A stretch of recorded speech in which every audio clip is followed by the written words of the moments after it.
only take money from people you trust. Don't send money to people you don't know.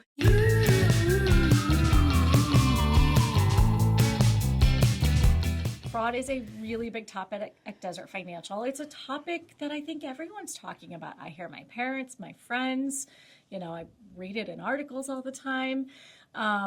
We can't always stop scammers from trying, but what we can do is we can help members have the knowledge and the resources to stop it from happening to them and to know what to look for. I know you have a lot of experience in the financial world.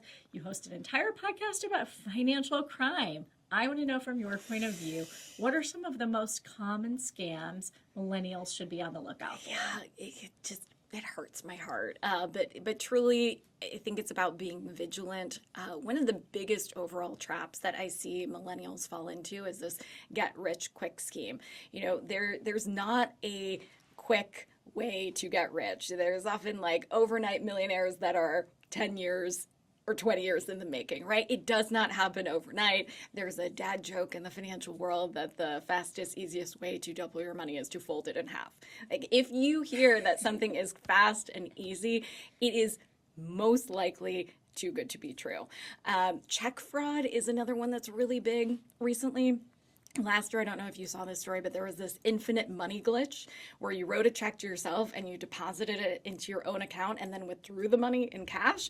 And it was like no effort necessary, as much money as you wanted to write on the check and then get the money. That is actually check fraud. You cannot do that. That is not a glitch. That is a crime. So if somebody suggests, oh, you could check out this really easy way to make so much money, again, if it sounds too good to be true, it likely is. And in that scenario, that those checks bounce, you're on the hook for the money.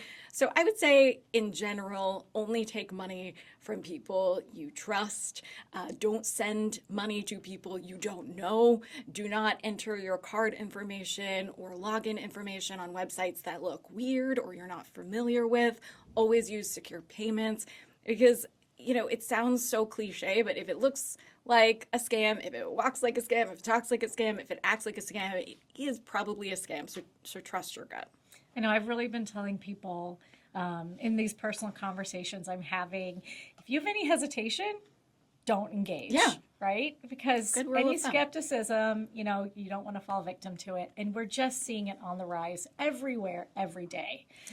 Well, Nicole, we have loved having you. We really appreciate all the advice you've given us today. You've shared all your tips and tricks to becoming financially savvy, and I think you're really easy making it for our viewers to get started or further their insight with everything you've shared today. I think it's an important journey to just start on. It could be a long journey, but I'm glad that you guys are, friends along the way.